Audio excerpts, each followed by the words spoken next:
produit par Binge Audio et Bourse de commerce Pinot Collection.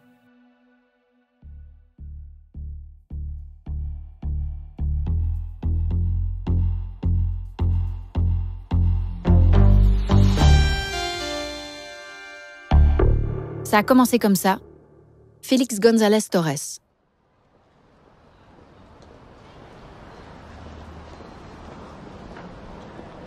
Nous sommes le 16 mai 1992 et les passants sont nombreux ce matin à s'arrêter devant le grand panneau publicitaire qui trône en plein Brooklyn, ce qui est assez inhabituel. En même temps, il faut dire que l'image qui est placardée n'a rien d'une publicité. Rien n'y est inscrit. Ni mot, ni marque, ni logo.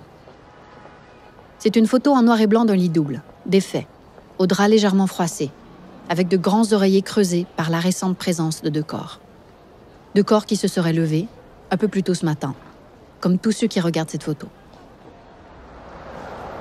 Au même moment, dans Manhattan, la même image retient l'attention d'autres New-Yorkais, habituellement pressés de rejoindre leur lieu de travail. C'est toujours la même photo, celle de ce lit que ces 2 occupants ont quitté. Cette fois, elle est placardée au-dessus d'un magasin de vêtements, à l'emplacement habituellement réservé à des publicités. Sur l'affiche, il n'y a toujours pas de marque, toujours pas de slogan. Il ne peut donc pas s'agir d'un vendeur de literie ou d'une publicité pour un club de rencontre. Mais alors, que signifie cette image? Et pourquoi est-elle affichée en 2 endroits aussi éloignés de la ville? Les curieux qui lèvent la tête ne savent pas qu'il existe d'autres affiches identiques, cachées ailleurs dans New York. Mais ce n'est pas ça le plus important. Le plus important, c'est l'absence de ces 2 personnes dans ce lit vide. Où sont-elles? Que font-elles? Vont-elles revenir ce soir? Ou ont-elles quitté ce lit pour toujours?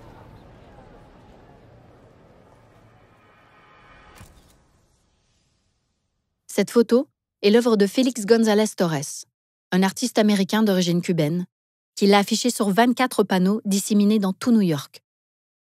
C'est un hommage à son amant, décédé l'année précédente.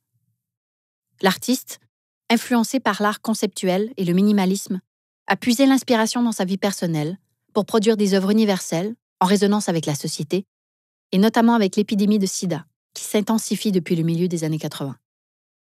Cette œuvre est sans titre, comme la plupart des travaux de González Torres d'ailleurs, qui n'a jamais rien voulu imposer et a toujours laissé au spectateur le soin de s'approprier ce qu'il voit.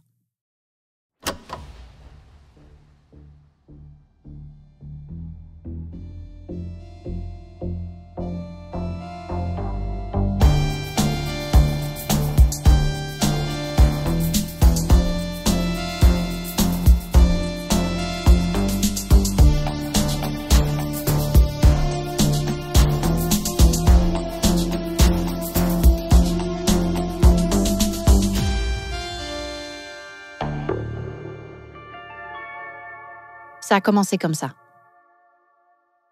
Félix González Torres est né à Cuba en 1957. 2 ans plus tard, en 1959, Fidel Castro renverse le pouvoir et installe un régime communiste. C'est une révolution. Je suis sorti de la ville et je suis maintenant au milieu de la foule. Écoutez-les crier. Nous attendons Fidel Castro. Devant moi, c'est une véritable mer humaine. Il y a la Havane, 1,5 million de population et tout le monde s'est précipité naturellement. La Havane est en fête. La population a acclamé l'homme à la barbe légendaire, Fidel Castro, irréductible ennemi du général Batista. Objet des ovations folles de la Havane, Fidel Castro est aujourd'hui le maître de Cuba.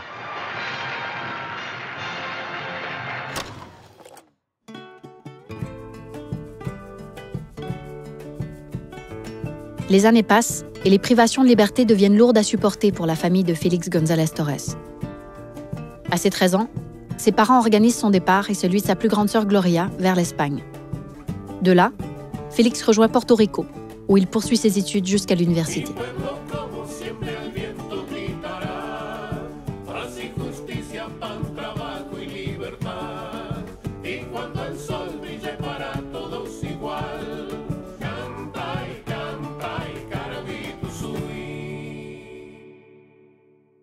En 1979, à l'âge de 22 ans, il arrive à New York.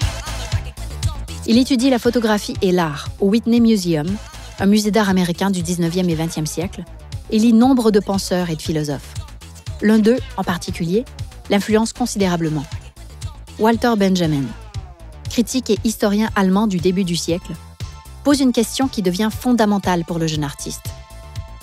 Que devient une œuvre d'art lorsqu'elle est reproductible à l'infini? Cette question va traverser l'œuvre de Félix González Torres. À plusieurs reprises, il va jouer avec ce concept de reproductibilité. Lorsqu'une œuvre est reproduite, que garde-t-elle de son mystère, de son rayonnement, de son aura? À partir de 1987, il crée des puzzles, 64 en tout. 64 puzzles construits à partir de photographies présentées dans leur emballage. Des puzzles qui sont fabriqués de manière industrielle et donc reproductibles. C'est une manière pour González Torres d'interroger le statut de l'artiste, qui ne produit plus une œuvre unique, mais des œuvres que l'on peut, comme n'importe quel objet du quotidien, démultiplier. Il récupère cette réflexion avec ses œuvres paper stacks, soit plein de piles de papier, composées de feuilles soigneusement alignées, sur lesquelles figurent différents motifs ou écrits, présentés de différentes façons dans une galerie. Des copies, à l'infini. Les spectateurs sont invités à se servir aussi, et à se saisir d'une de ces feuilles afin de la ramener chez eux. Pour González Torres, la participation du public fait partie de l'œuvre. L'artiste invente ensuite les photostats. Il crée des fonds noirs sur lesquels sont proprement écrits, à la manière d'un sous-titrage de télévision, une énumération de dates et d'événements, sans aucun rapport entre eux. Les œuvres sont encadrées derrière une vitre qui crée une surface réfléchissante, rappelant l'écran d'un téléviseur. C'est en regardant la télévision et en réalisant l'indécence qu'il y a à parfois enchaîner des événements tragiques avec des publicités glamour qu'il invente ce procédé artistique. Sur son premier photostat est écrit ceci: Bitbird Cemetery, 1985. Walkman, 1979. Cape Town, 1985. Waterproof Mascara, 1971. Personal Computer, 1981. TLC.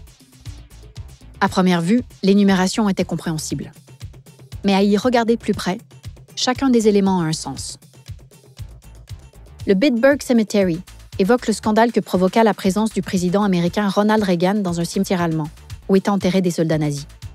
Cape Town souligne les émeutes de police violentes qui eurent lieu en 1985 et tua plusieurs civils dans la ville d'Afrique du Sud. Et juste après, sur la même ligne, il évoque l'invention du Walkman, du premier ordinateur personnel et du mascara waterproof. Avec Photostats, González Torres nous invite à nous questionner sur notre façon d'accueillir et hiérarchiser l'information, tout en y exposant l'absurdité et la violence du monde moderne. Bonsoir, 36 000 morts et 100 000 blessés, le bilan du... Les démocrates se sont enfuis, les réformateurs se cachent, la dictature s'approche. Qu'est-ce que c'est? Imaginez un rasoir capable de sentir chaque nuance de votre visage. Ah, ça c'est bueno. Pour plus de douceur, appelez-nous. Les otages français au Liban n'ont toujours pas été libérés. Et sans vouloir nous vanter, nous sommes les seuls. Oh, oh, oh. Tu vois ce que je veux dire? Égoïste. Tu n'es qu'un égoïste. C'est tout vu. À New York, je le disais à l'instant, un bébé sur 61 est atteint du sida. Tout de suite, la météo d'Alain Gillot-Pétré. Très bonne nuit. Pour qu'à chaque instant, ce soit toi le gagnant, la perfection masculin. Au milieu des années 80, il rejoint un collectif d'artistes appelé Group Material, qui se revendique du courant conceptuel. Il privilégie donc l'idée, le concept plutôt que la forme, le sens plutôt que l'esthétique. Group Material est un collectif militant qui s'insurge contre la marchandisation de l'art et s'applique à modifier son fonctionnement. Ses membres utilisent dans leurs œuvres des objets du quotidien, certains même recueillis autour d'eux, dans leur voisinage. Mais surtout, ils ne se cantonnent pas à montrer leur travail dans une galerie. Ils investissent les lieux du quotidien, facilement accessibles au public, comme les bus, le métro ou des panneaux d'affichage en pleine rue.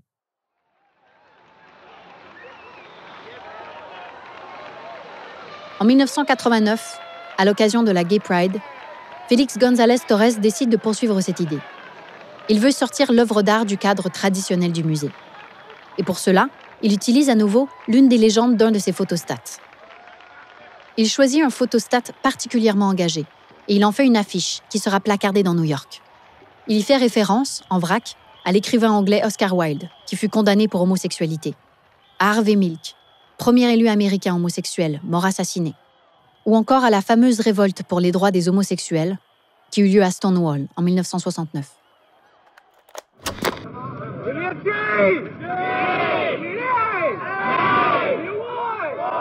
Gay Pride, Gay Liberation, traduisons, soyons fiers d'en être, libérons-nous.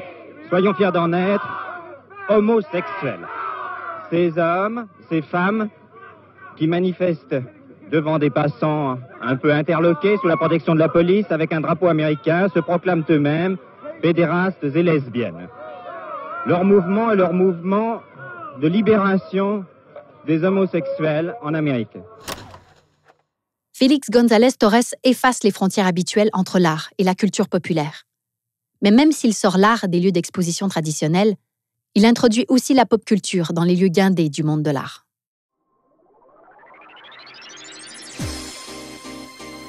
En 1991, il crée Go-Go Dancing Platform. Sur une plateforme entourée d'ampoules lumineuses, on peut y voir un go-go dancer, muni d'écouteurs et d'un slip argent, se déhancher allègrement. L'écart entre la chaleur, la sensualité des boîtes de nuit versus la froideur des galeries est à la fois troublante et réjouissante. On peut dire que Félix González Torres, à sa manière, est un activiste, car son propos est éminemment politique. Mais il le devient d'autant plus lorsque l'artiste décide de placer son intimité au centre de son œuvre. Son enfance à Cuba, son homosexualité, mais principalement le grand drame qui vient bouleverser sa vie.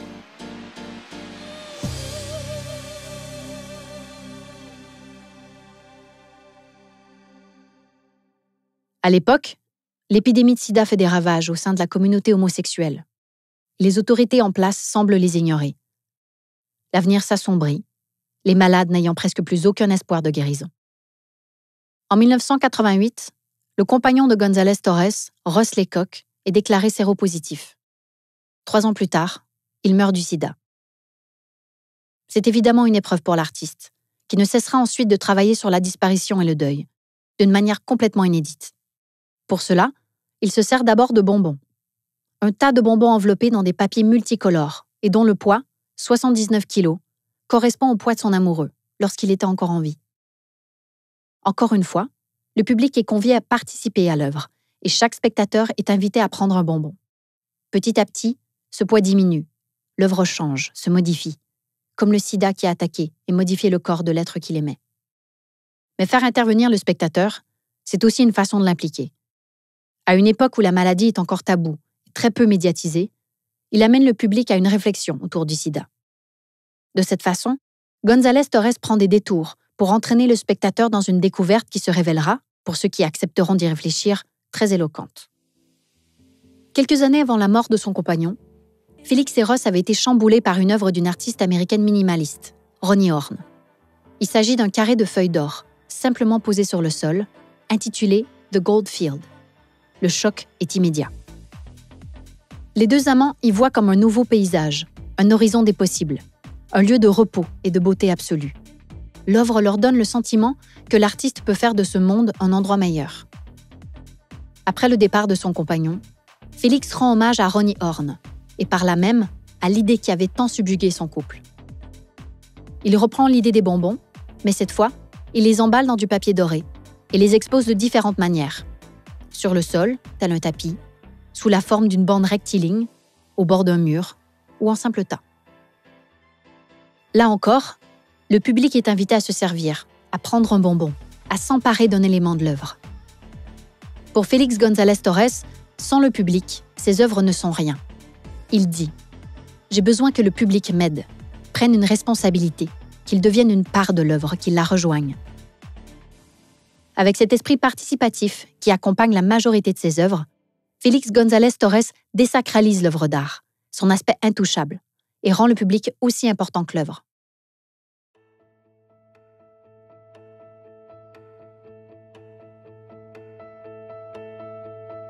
Au début des années 90, l'artiste continue de dévoiler son intimité et la charge émotionnelle qui l'accompagne. Toujours habité par l'absence de son compagnon, il crée Perfect Lovers, amants parfaits. Ce sont 2 horloges placées côte à côte sur un mur. Les 2 horloges sont à la même heure et avancent à l'unisson, parfaitement synchronisées. Jusqu'au jour où, inévitablement, l'une d'elles s'arrête. Il dira que c'était l'œuvre la plus effrayante qu'il n'ait jamais faite. Solamente al mirarte en silencio, solamente al tocarte en mis sueños, nunca llegué hasta ver este amor tan puro y profundo que siento. Peu de temps après, il crée une œuvre intitulée Sang, S-A-N-G. Il s'agit d'un immense rideau tendu d'un bord à l'autre d'une salle et uniquement constitué de perles rouges et blanches. L'évocation des globules rouges et blancs ramène encore une fois à la crise du sida et le visiteur est invité à le traverser.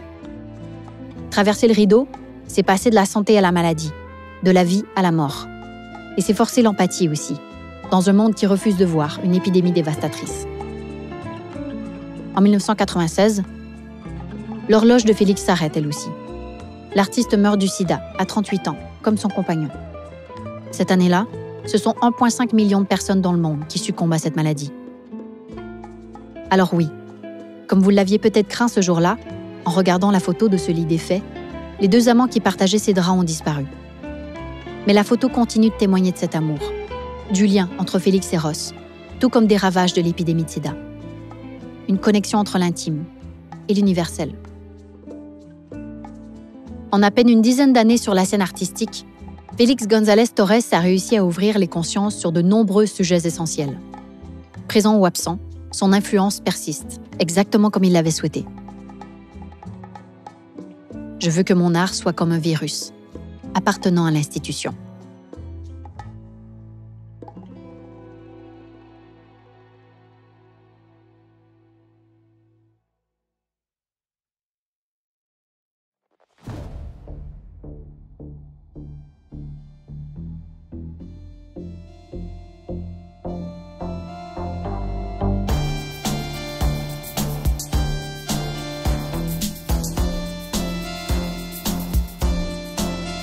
Ça a commencé comme ça est un podcast Binge Audio, Bourse de commerce Pinot Collection, écrit par Carolina Lazy, raconté par moi-même, Charlotte Lebon, et réalisé par Maxime Singer.